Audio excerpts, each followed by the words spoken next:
Sains merupakan sebuah cabang ilmu yang terpenting yang manusia pernah miliki. Tanpa pengetahuan tentang sains, bagaimana kita dapat terbang?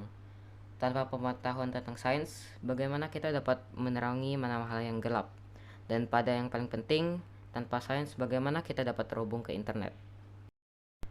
Hampir semua benda yang kita pikirkan dapat terjadi karena adanya pemahaman manusia tentang sains, mulai dari laptop, smartphone, sinyal internet, dan wifi, dan lain-lain.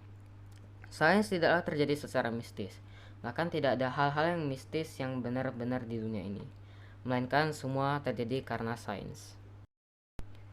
Kata sains berasal dari kata Latin, yaitu scientia, yang berarti pengetahuan.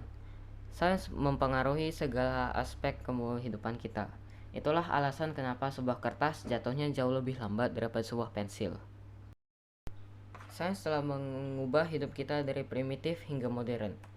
Ketika kita melihat ke masa lalu, kita mengingat kesedihan dan kesengsaraan yang manusia telah alami tanpa pengetahuan sains yang banyak.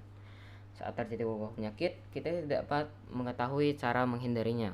Ketika ada orang yang mengalami patah tulang, kita tidak dapat melihat separah apa dan apa cara terbaik untuk mengobatinya.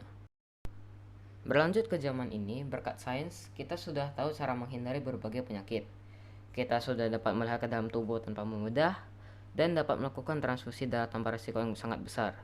Dan semua ini sekali lagi hanya dapat terjadi karena pemahaman manusia tentang sains. Sains merupakan cabang ilmu yang dapat kita pahami berkat percobaan berkali-kali. Dan beberapa percobaan sains memang mahal dan memiliki kemungkinan besar untuk gagal. Tetapi harga ini sepadan atau bahkan lebih dari ilmu pengetahuan yang kita dapatkan.